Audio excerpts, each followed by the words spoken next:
Hola, buenas tardes, bienvenidos y bienvenidas. Mi nombre es Taihun Panitz y soy coordinadora del Espai Societat Oberta, que hace parte de la Open Society Foundations. El Espai es un lugar de encuentro donde nos gusta pues, reflexionar y debatir sobre temas relacionados con los derechos humanos, las prácticas democráticas y la lucha contra cualquier tipo de discriminación. En este sentido, cuando el Ayuntamiento nos invitó a participar en la Smart City Week, pues pensamos que podríamos aprovechar bueno, pues la semana y el tirón para hablar de un tema que hacía tiempo que veníamos pensando que era necesario, ¿no? Sobre, bueno, si deberíamos incorporar o recopilar datos de los rosados por raza y etnia, ¿no? O sea, lo que venimos escuchando es que desde movimientos antirracistas creen que sería una buena manera de poder visibilizar las discriminaciones que sufren las personas racializadas.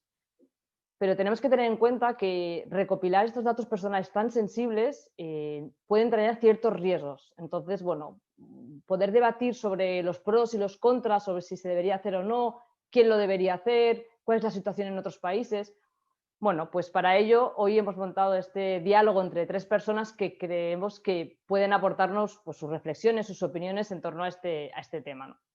El objetivo de hoy es precisamente posicionar el debate, empezar a decir, oye, hablemos sobre ello. O sea, ¿cuáles son las diferentes corrientes, las posturas, las reflexiones? Y bueno, empecemos una discusión que podemos abrir hoy y que evidentemente seguiremos reflexionando. Para ello hemos invitado a Thais Ruiz de Alda. Thais es una tecnóloga o estratega tecnológica. Ella es experta en comunicación y en medios digitales, es activista en derechos digitales y en bienes comunes digitales y actualmente es directora de una ONG que se llama Digital Femmes, que precisamente lo que quiere es promover la incorporación o la visualización de las mujeres en ámbitos tecnológicos. Tenemos también a Josep Moulet. Josep es periodista que colabora en diferentes medios de comunicación, es además investigador externo de Rights International Spain, donde trabajan también temas de perfilación étnica por parte de la policía. Él también es experto, trabaja mucho el tema de discurso de los medios de comunicación sobre comunidades y cómo el racismo afecta a nuestra sociedad. Y recientemente ha participado en un informe de racismo y xenofobia dentro del estado de alarma en España. Y la tercera persona que nos acompaña hoy es Dani de Torres. Dani es experto y asesor del Consejo de Europa. Él fue el impulsor de la estrategia antirrumores del Ayuntamiento de Barcelona hace 10 años, cuando él era comisionado de inmigración en el ayuntamiento, y que, bueno, que es una estrategia que ahora se utiliza en otros países.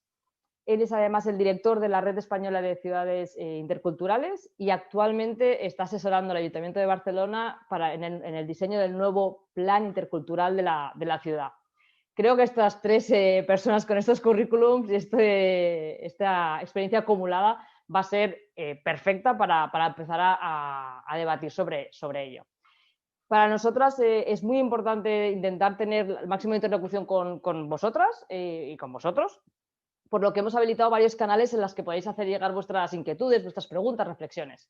Por un lado están los que os habéis registrado pues, a través de la plataforma, a través del chat de YouTube, y luego también, pues, para el que quiera, pues puede hacerlo a través de redes, sobre todo de Twitter, con el hashtag SmartCityWeek y poniendo el @ de Societat Oberta, que es el Twitter de la cuenta de Espai. Yo creo que sin más voy a pasar la palabra a Thais y muchas gracias a los tres y a todos vosotros. Hasta luego. Gracias, Tai. Somos Thais y Tai, aquí, en directo. Perdonad la broma, pero si no la digo reviento. Y bueno, yo estoy muy contenta de que el Ayuntamiento de Barcelona nos haya dado esta oportunidad para hablar de la importancia de los datos, de la inclusión, de los derechos digitales y de los peligros que comporta hoy en día el tratar datos, en este caso con perspectiva de origen racial, ¿no? Entonces, mi aportación en este debate va a ser un poco lo que hacemos desde Digital Femmes, que es trabajar los datos en diferentes proyectos, y eso es lo que creo que puedo aportar a este trío calavera que somos los presentes en el debate. Entonces, bueno, para mí yo creo que es muy importante hablar de hoy en día tratar el tratamiento de los datos y hablar de datos, hoy es imposible no vincularlo a esta idea de que es el nuevo petróleo, de que el Big Data y todo el tratamiento de datos, el Machine Learning, el Deep Learning, la inteligencia artificial y la creación de algoritmos son algo ciertamente oscuro. No tenemos ni idea de cómo gobiernan nuestras vidas, ni la presencia que tienen, ni cómo determinan pues, nuestro futuro, ¿no? Desde el acceso a becas, seguros, subsidios, acceso a puestos de trabajo, etcétera, etcétera, ¿no? Todo se basan en datos procesados y unos softwares que supuestamente son inteligentes, pues arrojan resultados, ¿no? Muchas veces estos datos no son un fiel reflejo de la realidad, sino que se basan en estereotipos y prejuicios que existen en el mundo físico y encima, para más Henry, los algoritmos son algo que todavía son algo como un poco opaco. No existe, no son espacios, no existe una intercedencia en qué criterios tienen que operar en los algoritmos. Por ejemplo, a modo de ejemplo, ¿cómo es eso? Para botón, ¿no? Pues no me acuerdo cómo se dice, pero para muestra un botón, la reivindicación de los estudiantes franceses a finales del curso pasado, creo recordar, acerca de los algoritmos que determinaban si podían acceder o no a becas, pues es un reflejo un poco de esta idea de soberanía algorítmica, ¿no? ¿Cuánto de presente están, cuánto determinan nuestra vida y quién está diseñando estos algoritmos, con qué datos, ¿no? Pues esas son las grandes preguntas yo creo que nos tenemos que hacer todos. Por ejemplo, el Ayuntamiento de Barcelona sabemos que está trabajando en una agenda política acerca de la inteligencia artificial y la creación de algoritmos y bueno, yo estoy muy expectante a ver qué nos ocurre ahí, ¿no? Entonces, en este mundo digitalizado, ¿no? donde todo existe, o sea, todo es un track, o sea, un sentimiento, una emoción, una preferencia, una deuda, una ideología, es un log, un byte, un dato en definitiva, que encima, para más Inri, el mercado, dijéramos, del ad tech, ¿no? o toda la publicidad basada en elementos tecnológicos o desarrollada en plataformas tecnológicas se basan en estos datos que se compran, que sirven para ganar elecciones, para derrocar gobiernos, para crear noticias falsas, etcétera, etcétera. Es un mundo donde, como no existe un modelo de gobernanza muy, muy definido, pues es preocupante. Y más preocupante es todavía cuando el mundo de los datos, ¿no? Entra en contacto con el mundo de la administración pública, ¿no?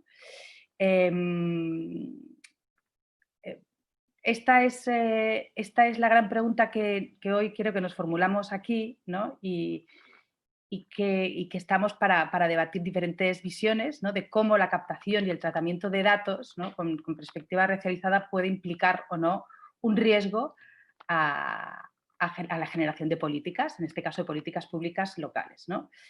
Ya sabemos que existe una ley que es bastante compleja y que al adaptarse a la legislación española,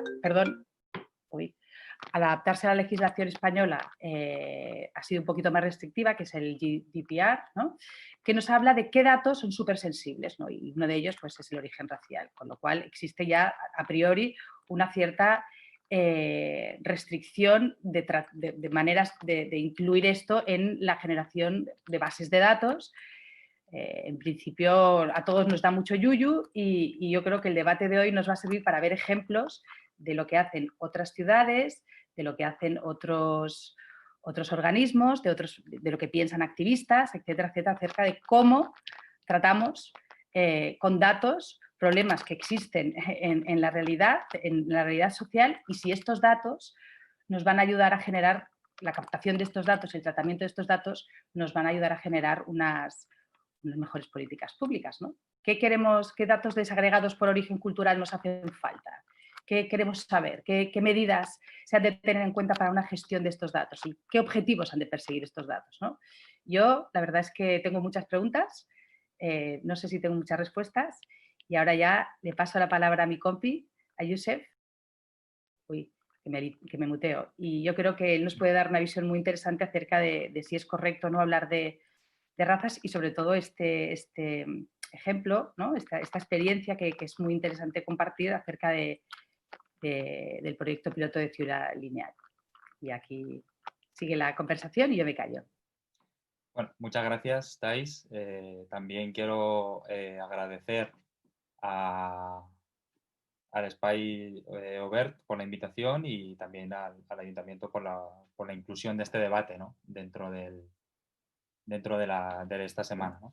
Bueno, principalmente a mí me gustaría señalar que en la cuestión de lo que es el censo y la necesidad de incluir variables que impliquen tanto la condición étnica como la condición racial, no hay un consenso explícito, ¿no? Y eso es evidente realmente.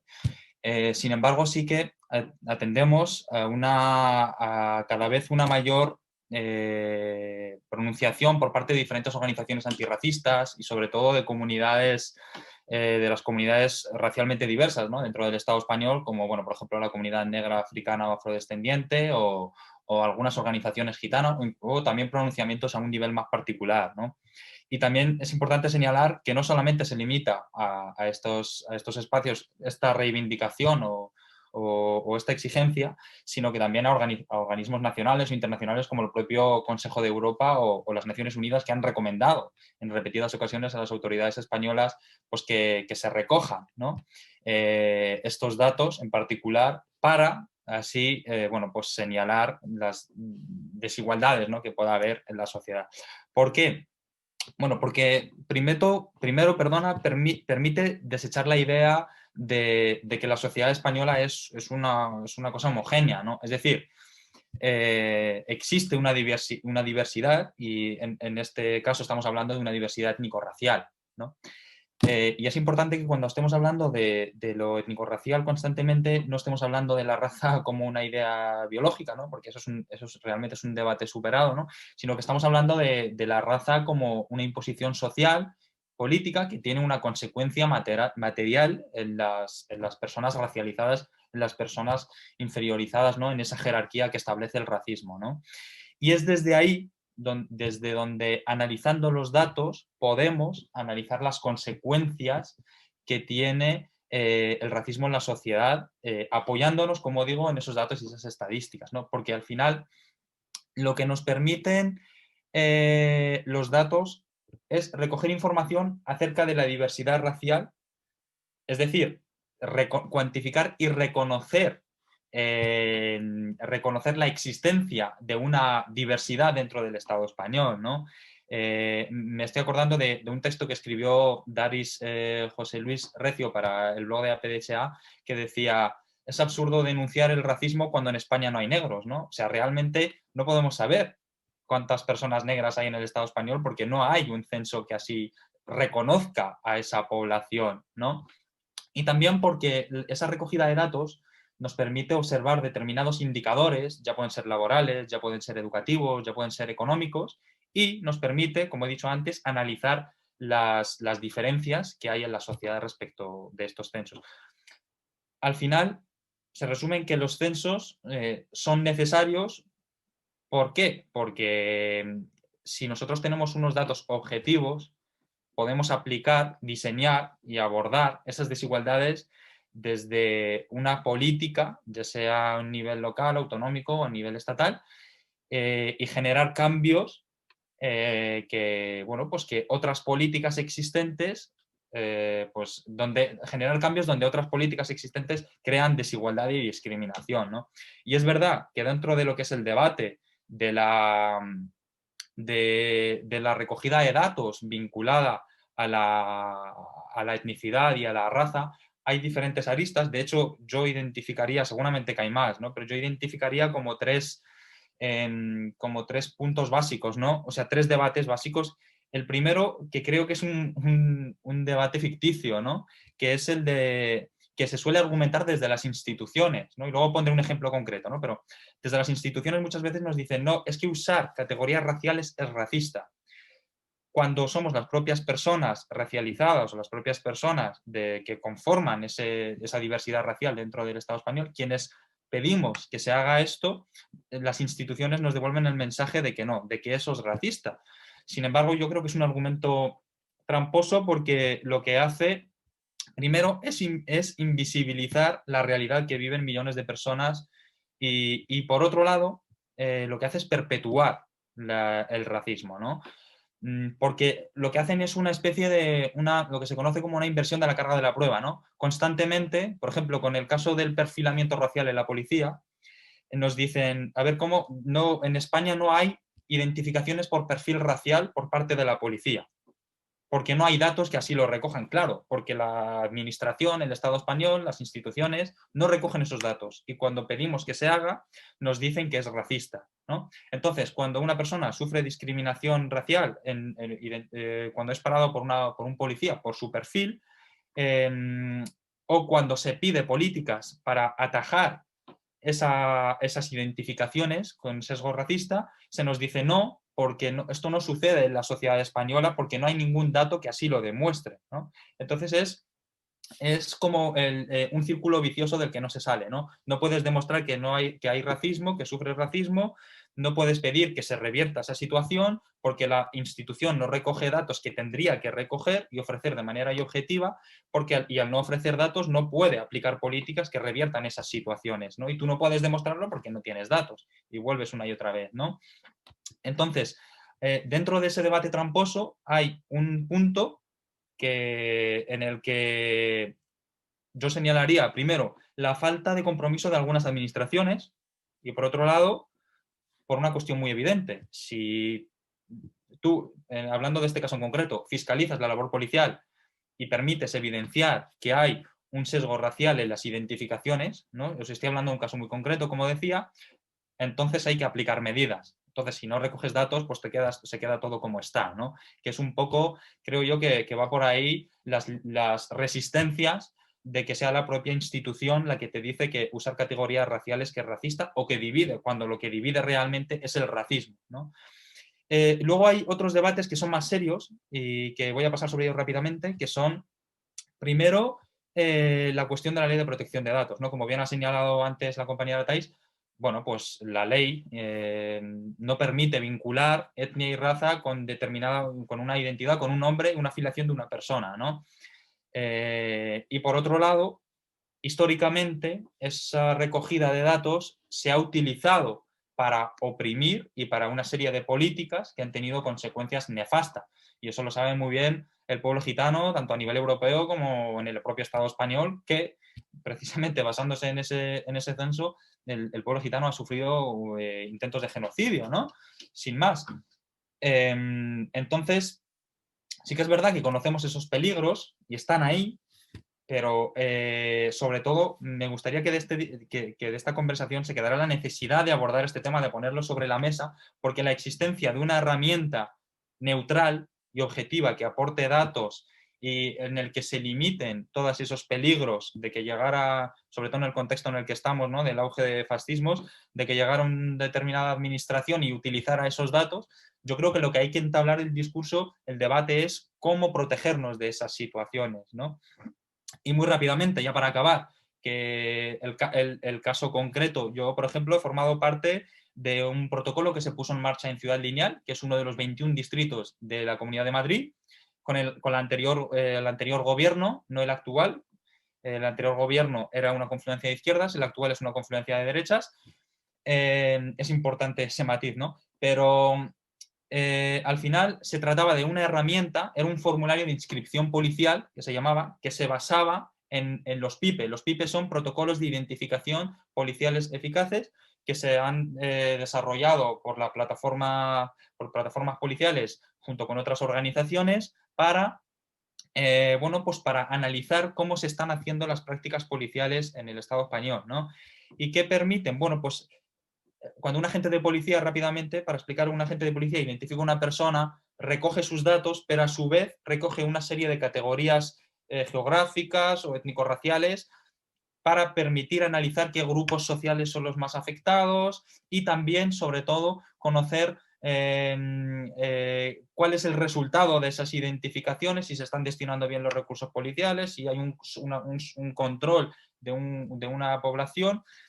Y al final, lo que se hizo en Ciudad Lineal para evitar tener ese problema legal con la ley de protección de datos fue la creación de 2 bases de datos en la que una solo estaban los datos de las personas identificadas sin su filiación, sin su condición racial, aunque se hacía una combinación muy extraña, precisamente por el argumento que os daba antes de que les cuesta hablar de raza porque consideran que es racista, entonces hablaban de espacios geográficos, pero esto también es tramposo, ¿no? Y en algunos PIPE han hablado incluso de la nacionalidad, pero esto también es tramposo, porque si a mí, que me ha identificado la policía en innumerables ocasiones, si a mí la policía me rellena el papel diciendo que yo soy, por mi nacionalidad, me va a rellenar, va a recoger mis datos como una persona española, pero a mí se me ha identificado por mi perfil, que es otro, que no es el español, ¿no? Entonces, por eso es importante también señalar esas características y esa etnicidad y esa racialidad de la que hablábamos, ¿no? Entonces, al final lo que han permitido evidenciar estos protocolos, que son muy necesarios y que lamentablemente solo se han aplicado en policías locales y autonómicas, la nacional se niega por razones evidentes, evidencian cómo hay unos grupos sociales que son identificados de una manera hasta 7 veces más, ¿no? En caso del pueblo gitano, por ejemplo, que las personas españolas blancas, pero que además los resultados de esas personas sobre representadas en las identificaciones son más negativos que los de esas pocas personas blancas identificadas. ¿Qué quiero decir con esto? Que a las pocas personas blancas que se estaba identificando en comparación con las personas gitanas, esas personas blancas era una identificación positiva, es decir, habían cometido un ilícito penal y por lo tanto la labor policial había sido efectiva. Sin embargo, esas personas gitanas que habían sido identificadas únicamente por su perfil racial, al final quedaba en nada, quedaba en humillación, en pérdida de tiempo de la persona y en toda una serie de consecuencias que generan las paradas por perfil racial, ¿no? Entonces, por ir concluyendo, ¿no? Al final lo que permiten este tipo de recogida de datos es señalar desigualdades, señalar fallas, ¿no? Dentro de lo que es la población y cómo afectan las políticas diarias para revertirlas mediante otras políticas que sí tengan una óptica racial y que tengan en consideración las diferencias que tienen que ver con la etnia y la raza, igual que en los últimos años el debate acerca del feminismo está generando cambios sustanciales en la realidad material de las mujeres, ¿no?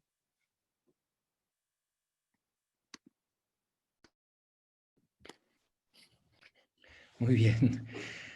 Bueno, muchas gracias. También quería agradecer a Societat Oberta la invitación al ayuntamiento.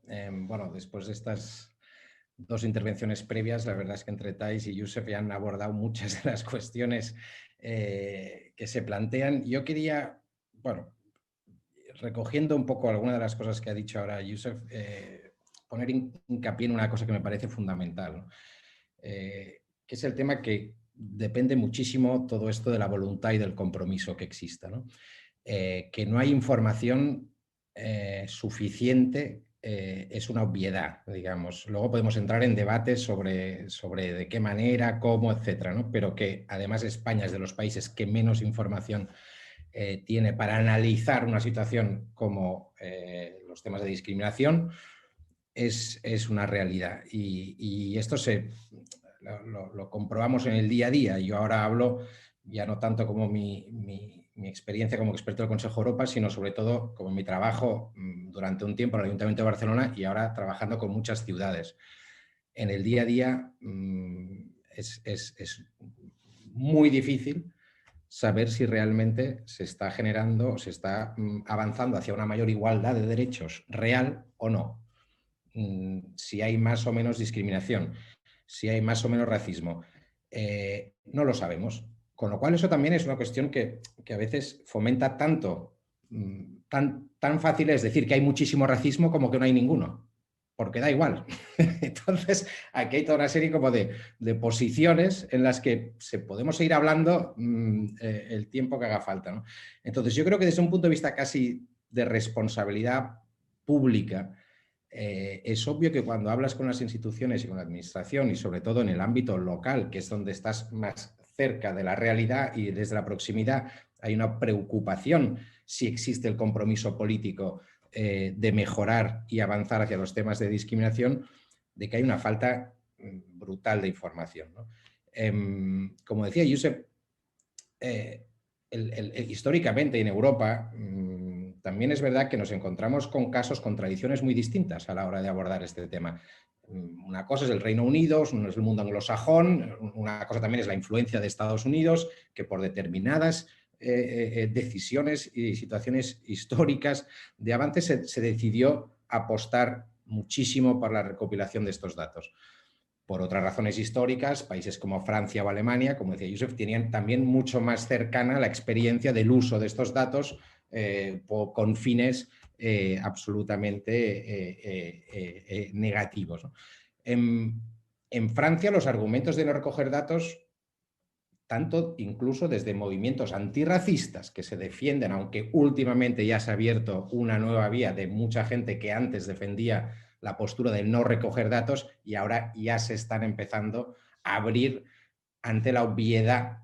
Lo digo porque yo, como en mi papel de asesor de algunas ciudades, es verdad que con el modelo asimilacionista francés, decir, no, los valores de la República, los principios, la igualdad nos impide, somos, ¿no? Colorblind, ¿no?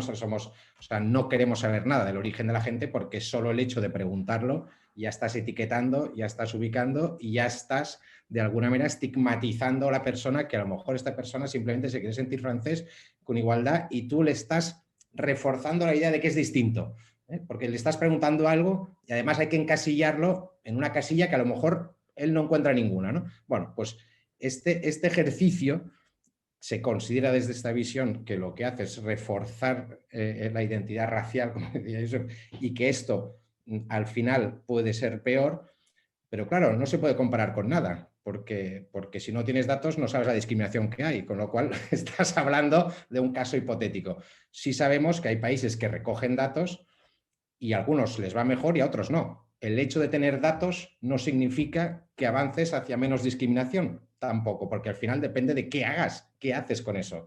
Pero si no los tienes, ya no puedes ni planteártelo, ¿no? O te lo planteas desde una perspectiva distinta, con un enfoque de decir, no, nosotros apoyamos a todas las denuncias, facilitamos la sensibilización, la formación y dejamos que cualquier persona que se sienta discriminada en algún momento, ahí las instituciones tienen que actuar de inmediato.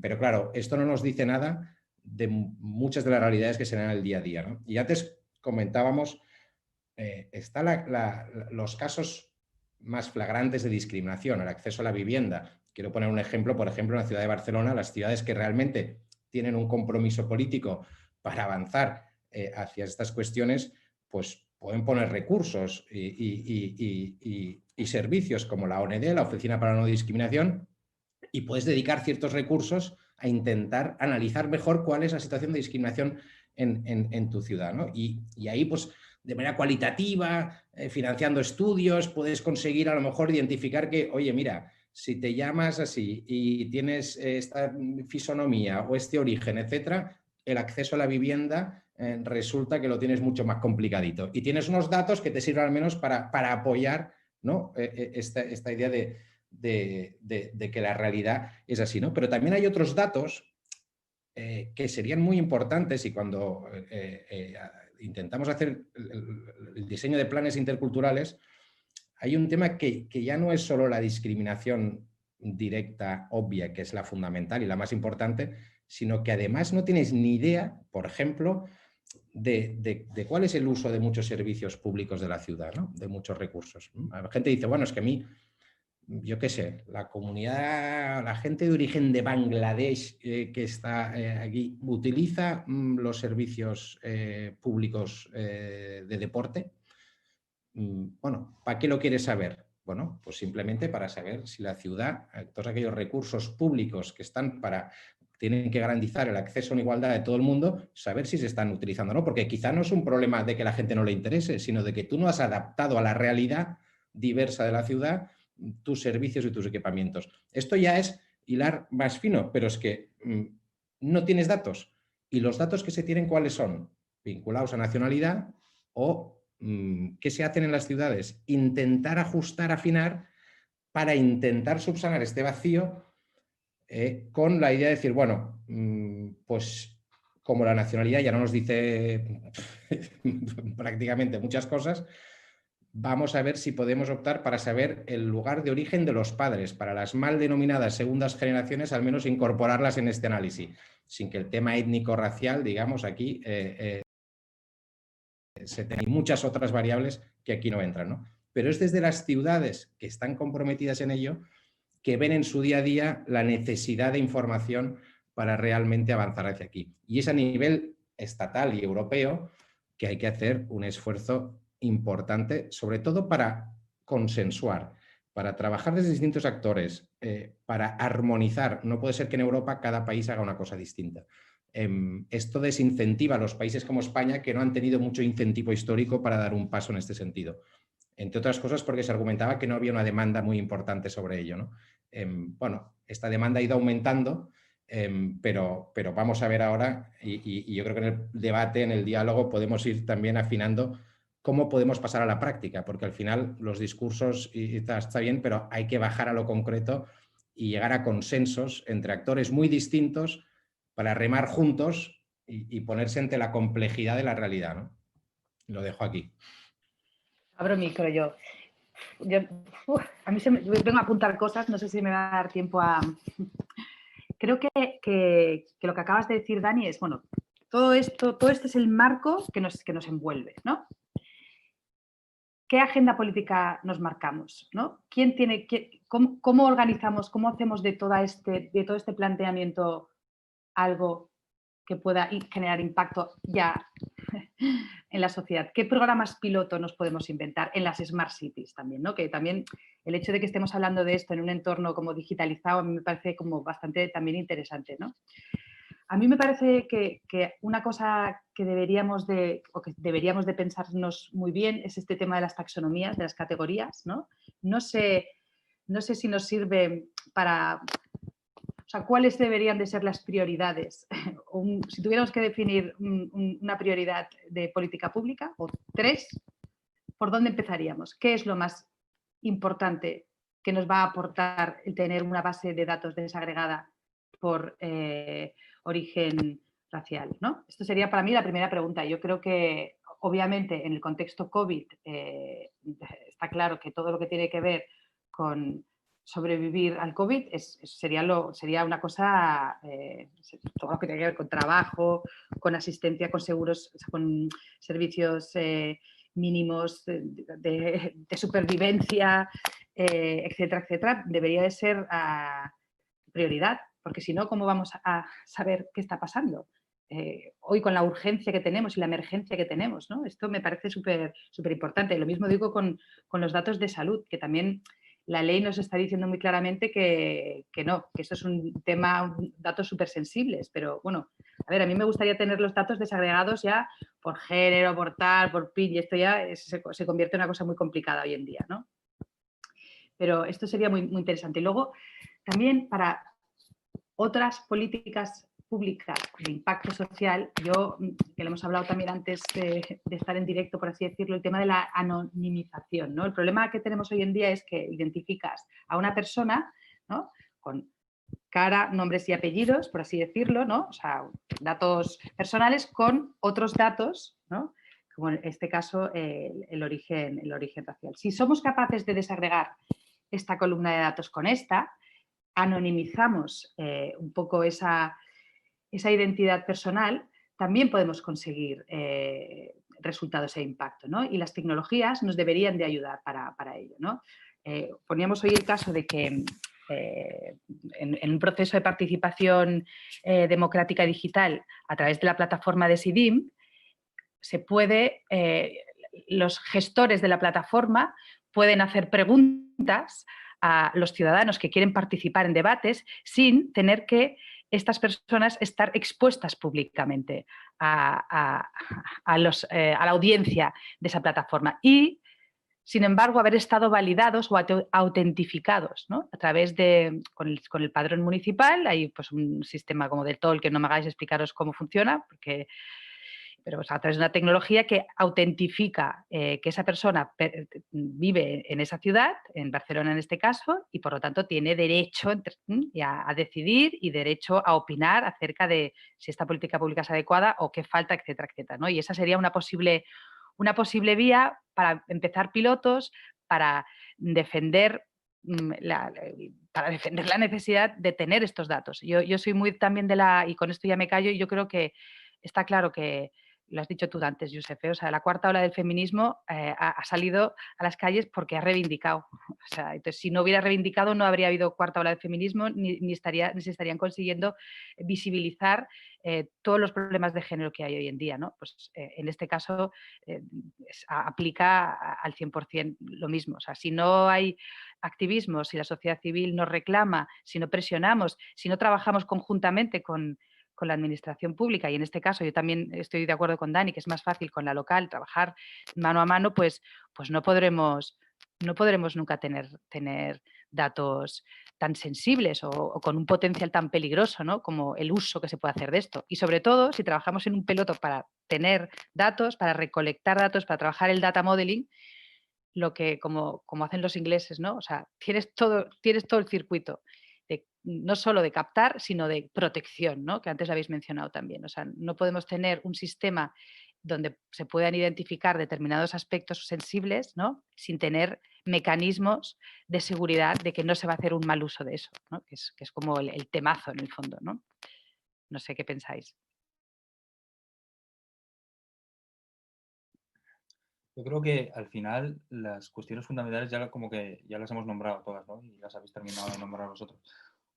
También me gustaría señalar que incluso, o sea, en todo este mundo de la recogida de datos y los estudios y las estadísticas, en cuanto al tema que nos atañe, ¿no? La cuestión de la etnicidad y la raza, también parte con una gran desventaja, ¿no? Porque precisamente las poblaciones que engloban toda esa diversidad racial en el Estado español son las poblaciones más precarizadas, ¿no? Entonces, como en las que también se produce una brecha digital y, por lo tanto, muchas veces no tienen acceso a, bueno, hoy en día, por ejemplo, leí el otro día un estudio que se está haciendo aplicado a uno de estos grupos y que era un cuestionario online, ¿no? Entonces, ¿cómo haces llegar ese cuestionario online a quien no tiene acceso, ¿no? O, por ejemplo, ¿tú cómo le haces llegar al temporero que está en Andalucía en esas condiciones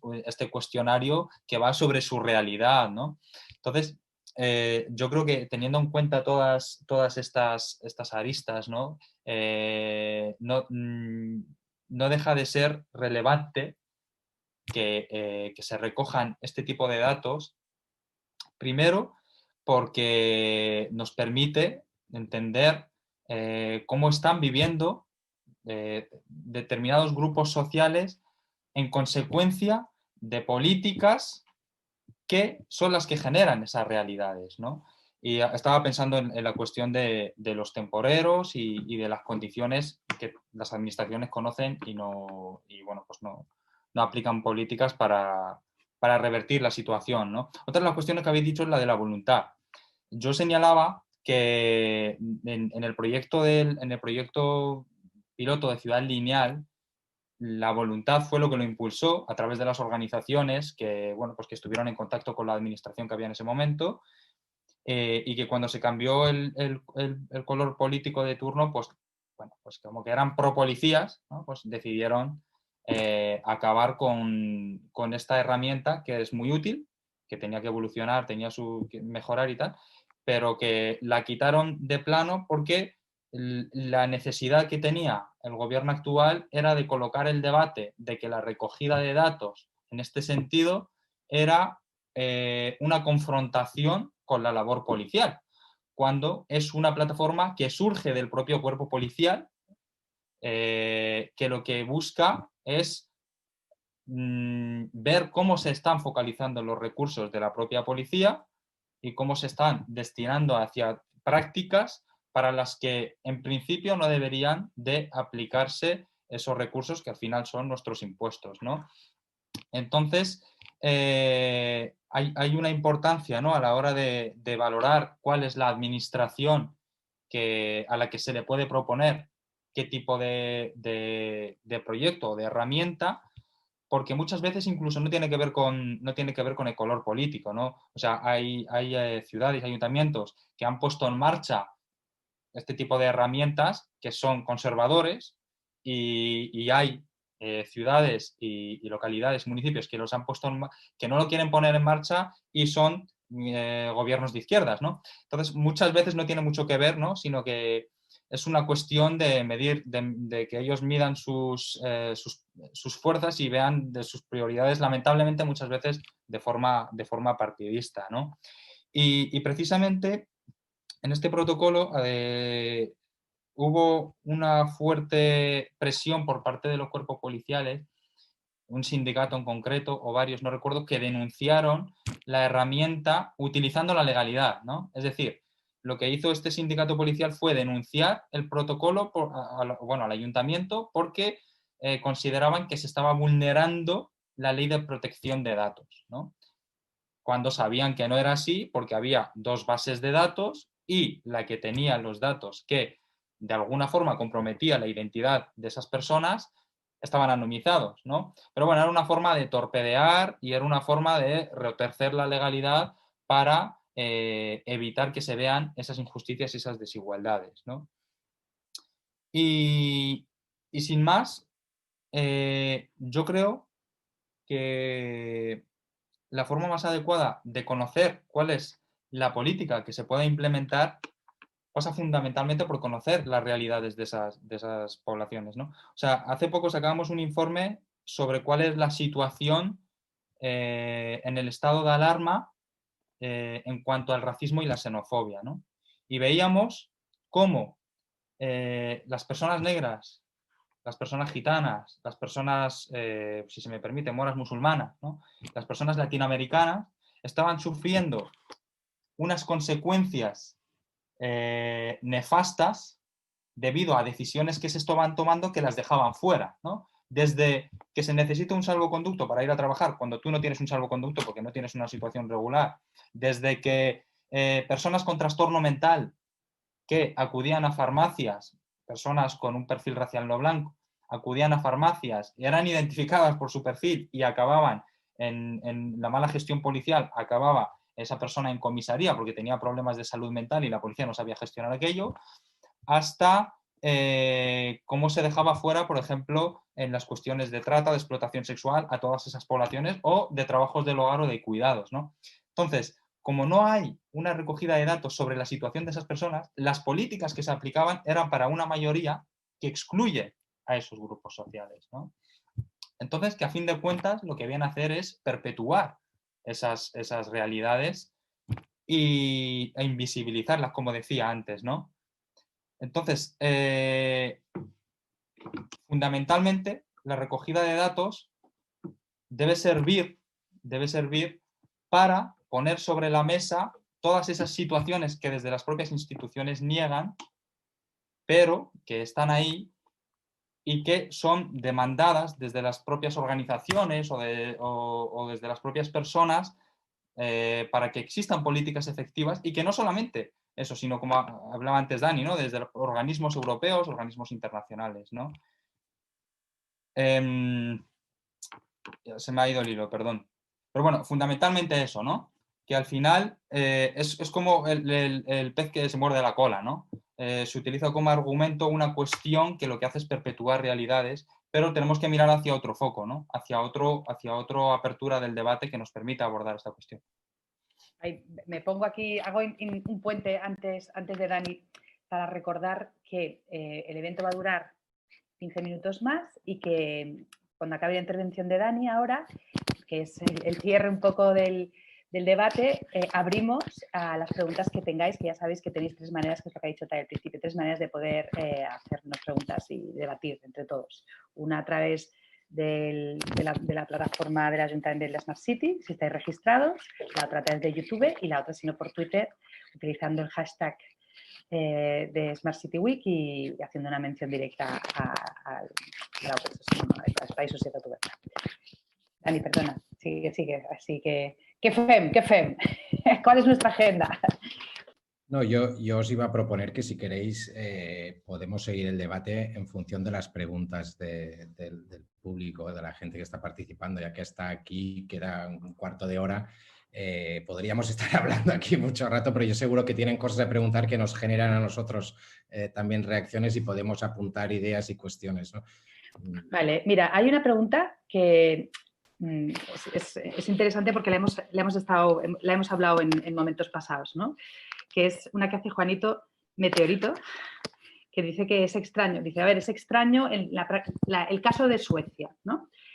¿Qué pasa cuando hay censos raciales, pero por parte de las autoridades policiales? Y no solo, dice, ¿qué pasa? Es extraño porque en la práctica países como Suecia sí mantienen un censo racial, pero por parte de las autoridades policiales, y no solamente las personas que identificaban, sino la de toda persona romaní, incluidos niños. Bueno, yo creo que le he leído un poco mal la pregunta, pero creo que lo que nos está explicando es, cuando hay censos raciales, ¿los problemas se solucionan o no se solucionan? ¿No? Yo creo que, yo no sé, Dani, si tú, que como experto en diferentes, dijéramos, campos, fields, y ciudades europeas, ¿tienes conocimiento acerca de esto? Bueno, este es un ejemplo. Yo creo que hay países, y insisto en lo de los contextos históricos que explican también el por qué están las voluntades, los compromisos, y luego también hay explicaciones de la historia, ¿no? Hay países que se han constituido mucho ya a través de distintos pilares, ya sea por temas religiosos, por temas de distintas comunidades, que ya han ido adoptando datos en base a esa estructura de la sociedad, ¿no? Pero antes lo decía, digo, podemos tener muchos datos y no tener un compromiso real contra la discriminación y contra el racismo. Lo que pasa es que cuando no tienes, a lo mejor, aquí conocemos muchos actores, incluso instituciones que quieren avanzar contra la discriminación, no tienen datos y tienen que impulsar políticas y estrategias basadas un poco en estudios, etcétera, ¿no? Pero es que, mira, venía un grupo de Naciones Unidas, y antes Josep decía que a nivel europeo cada vez hay más recomendaciones, ¿no? Vinieron a España hace unos años y dijeron, oye, es que realmente no hay ningún dato, no podemos saber. ¿Y qué pasa ahora con la crisis del COVID? Pues que salen informaciones sobre cómo Gran Bretaña, sobre cómo algunos países, esta crisis está afectando más a determinados perfiles, y aquí no lo podemos ni decir, ¿no? Con lo cual es un tema que no está encima de la mesa, con lo cual no hay una sensibilización tampoco al respecto y una conciencia colectiva de determinadas desigualdades, porque incluso no hay ni posibilitar el riesgo también de identificar si las variables más relevantes son los étnicos raciales o las socioeconómicas, porque incluso en el debate, como no se sabe, cada uno dice su teoría, y entonces hay quien dice todo es por la raza y la etnia, hay quien dice todo es por el tema socioeconómico, no se sabe. Entonces, esto da pie también a todo tipo de lucubraciones, ¿no? Pero tenerlos no es garantía de que las políticas funcionen. Entre otras cosas, en Estados Unidos uno puede pensar si en los últimos 10 años el racismo ha aumentado o ha reducido. Hay estudios que a medio plazo dicen que el racismo en muchos de los países ha ido mejor, o sea, que es que a veces, o sea, que comparado con 50 años, con 60, con 30, con 20, con 10, aquellos países que tienen datos, de alguna manera, en general, te apunta a que ha ido un poco mejor, pero luego tienes momentos en los que claramente dices, no, esto está muy mal. Y los datos tampoco te recogen muchas veces las causas. Y hay mucho trabajo que hacer. Y eso volvemos a la voluntad, al compromiso. Y veremos aquí en España qué pasa ahora. Hay un ministerio, en teoría hay una cierta expectación de saber qué va a pasar. Yo simplemente apelaba a la idea de consensuar entre muchos actores y de hacer propuestas prácticas. En países como Portugal se hicieron grupos de trabajo, se propuso hacer una pregunta abierta con criterios, que sea voluntario, que sea autodesignación, otros están con el tema del anonimato. Bueno, ahí hay un margen en el que hay que mojarse tarde o temprano, porque es complejo y a veces es fácil mantenerse en un tal, pero no ir a lo concreto. Es decir, bueno, hay que hacer propuestas también, ¿no? Y sobre todo hay que buscar consensos entre actores distintos, porque si nos quedamos en las diferencias entre entre actores que estamos por los mismos objetivos, ahí perdemos mucha fuerza y es una tontería. Eso es lo que pregunta también María Martínez, que dice, ¿qué países podemos tomar como buenos ejemplos de recogidas de datos y si creéis que se puede gestionar esta tarea a nivel, dijéramos, internacional o desde lo local, ¿no? Claro, es que al final yo creo que el debate es, muchos sabemos que sí, que tiene que haber, pero ¿cómo lo hacemos para que sea efectivo y en qué nos mojamos también, ¿no? Y qué garantías tenemos de que si abrimos este melón, no abramos una caja de Pandora que se nos convierta en algo en nuestra contra, ¿no? A mí realmente es lo que más miedo me da, claro. A mí me gustaría, antes de, seguramente que esta pregunta que acaban de formular la responda mejor Dani, pero a mí me gustaría añadir una cosita antes, porque Dani ha dicho una cosa, la verdad que, o sea, muy interesante, ¿no? Muy importante, que es la cuestión de las causas, ¿no? Podemos recoger muchos datos, pero no nos van a dar un esquema muy claro de cuáles son las causas de esos datos, ¿no? Pero precisamente es esa la idea, ¿no? O sea, que los propios datos nos permitan ahondar en las causas, ¿no? Si nosotros tenemos unos datos sobre determinados grupos sociales están sufriendo un tipo de vivencias o de desigualdades con el resto de la población, nos permite enfocarnos, ¿no? Precisamente en esos grupos sociales y estudiar y entender por qué están en esa situación, ¿no? Y luego también hay otra cuestión muy importante, ¿no? Que creo, no sé si le he entendido bien a Juanito Meteorito, ¿no? Que es el chico que habrá hablado. Ha hecho una aclaración después, perdona, ¿eh? Ha dicho que se refería a que en la práctica ya se hacen esos censos de manera encubierta y se utilizan por la claro. presión. Y además dice, perdón por la confusión, o sea que nada.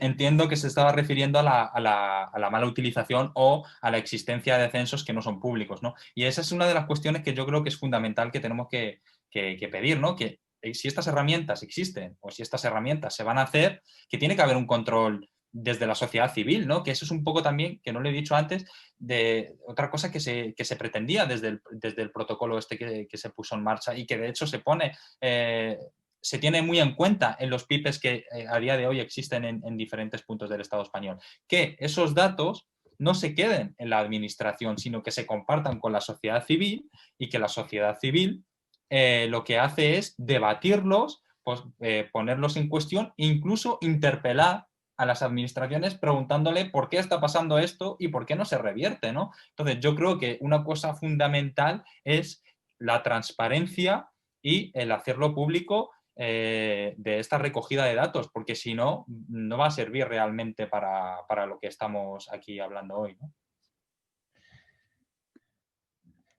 Bueno, aquí estamos claro, cuando hablamos de poner esta información a disposición de la sociedad civil, es decir, de todo el mundo, ¿no? Tenemos que hablar previamente de qué información, ¿no? Y lo que decíamos del tema, si no es anónimo, si es anónimo, entonces esto qué impacto tiene en el tema de datos, qué capacidad tienes de conocer realmente, ¿no? Porque yo me acuerdo, yo estuve un tiempo en Londres, me iba a hacer la biblioteca y para el carnet pues te preguntan, ¿no? White, no sé qué, todo el rato ahí donde vas, ¿no? Yo creo que España no, o sea, no podemos, y lo digo porque creo que la idiosincrasia de cada sitio tiene que ver también no solo con decisiones políticas del momento, sino que hay que entender un poco los contextos, ¿no? Yo creo que aquí no podríamos mirarnos en pretender ir a un modelo como el británico, pero sí que hay muchas veces que creo que nos hemos quedado en un modelo más francés, pero no por una convicción potente como puede haber en las convicciones francesas de que lo vinculan a una historia y unos principios de la República, etcétera, sino más bien por ir tirando, porque no sabemos tampoco muy bien cómo abordar el debate, que es el objetivo de hoy. Y yo creo que la demanda principal es decir, esto es más complejo de lo que se puede pensar cuando las posturas son muy claras, hay que hacer esto, bueno, pues ponte a todos los detallitos, ya verás que no es tan sencillo. Pero desde luego estamos en un momento en el que el contexto global nos lleva a tener que abordar este debate. Y a partir de ahí, lo que digo también es que es bueno que haya complicidades entre actores, que no caigamos en los prejuicios de unos y otros entre los distintos actores, porque yo que trabajo con muchísimas ciudades, tanto a nivel técnico como político, gente muy comprometida y muy interesada en avanzar hacia la discriminación y que necesitan herramientas y maneras. Por eso, a nivel europeo hay algunos papers que podemos compartir, algunos documentos con recomendaciones sobre hacia dónde ir. Y obviamente el intercambio de buenas prácticas es lo primero, porque como cada uno hace lo suyo, no sabemos ni Suecia exactamente qué está haciendo, pero en Alemania lo hacen así, aquí lo hacen allá, ¿no? Oye, montemos grupos de trabajo transversales, etcétera, en que las comunidades distintas tengan voz y puedan tal, porque ahí mismo también vemos que dentro de muchos actores tampoco hay muchos consensos a veces y hay que garantizar que si das un paso en este sentido, es un paso que genera confianza, estabilidad, sostenibilidad, que no es un chiringo que te inventas 2 años o en un mandato y luego hay que cerrarlo, porque dices, ostras, no, vamos a hacerlo bien, ¿no? Esto es lo que también nos pregunta María, ¿no? O sea, ¿quién debería estar en el debate? ¿No? Yo, desde mi humilde opinión, que yo no soy experta más que en temas más tecnológicos, pero está claro que aquí lo que hemos dicho entre todos es una parte de la sociedad civil debería de empujar este debate político, está claro. Ahora que está tan de moda, o sea, si realmente vamos a ser un Estado descentralizado, efectivamente, y estamos acostumbrados a tener unidades en cada comunidad autónoma con responsables, que exista un representante dentro de cada comunidad autónoma, eso debería de ser un más, ¿no? De quién debería de formar parte de este debate, pero claro, a mí por ejemplo, me parece que tiene que haber las dos visiones también, ¿no? No solo la visión tecnológica del tratamiento, ¿no? O sea, expertos en tratamiento de datos, porque ahí nos van a dar muchos inputs en cómo tiene que estar organizada también una base de datos para que finalmente estemos todos protegidos de alguna manera. ¡Uy! Otra vez mi teléfono, perdón. Perdón. ¿Quién tiene que estar cómo tiene que estar organizada la base de datos para hacer el data collection bien y que no sea posible identificar personas dentro de, ¿no? de que sean víctimas, dijéramos, de estas actuaciones racistas, ¿no? Por parte de las instituciones, de la policía o por parte ¿no? de la sociedad en sí misma, ¿no? Eso por un lado. Y por otro lado, los expertos en interculturalidad, ¿no? O sea, son para mí las dos visiones, pero claro, no sé, yo no tengo mucha idea de si existe sería una pregunta que tendría, ¿no? A los dos, si creéis que las áreas metropolitanas, ¿no? Al final condensan más, perdón, pero me están aquí achuchando a llamadas y lo siento. Es que hay que ir. Nos tenemos que ir. Bueno, qué pena. No me lo puedo creer. Se ha acabado. Y aquí me están llamando. Aquí se han enterado. Lo siento. Nos tenemos que ir entonces. También nos están hablando, para cerrar, lo único que queremos decir es que ha habido una intervención de Carlos Castilla que nos comenta del Instituto de Derechos Humanos de Cataluña que publicarán dentro de unas semanas un diagnóstico sobre este tema y ojalá se puedan seguir estos debates y que haya muchos más, porque hace falta entrar en profundidad en este tema. Tai, nos tenemos que ir, ¿no? Sí, mucho me temo que hemos llegado al fin. Sabíamos que por eso hemos extendido 15 minutos, así que también dar las gracias a las personas que os habéis podido quedar 15 minutitos más, pero bueno, el debate realmente amerita más espacio y creo que la idea es continuar la conversación en otros espacios, con otras personas y bueno, continuarlo.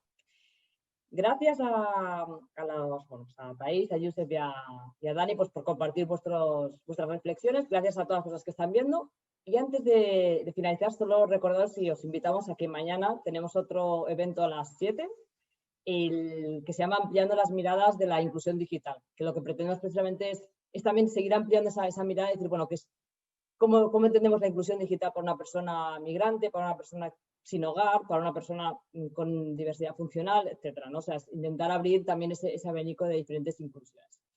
Sin más, muchísimas gracias también al Ayuntamiento por invitarnos a participar en la Smart City Week y seguimos durante toda la semana conversando. Muchas gracias.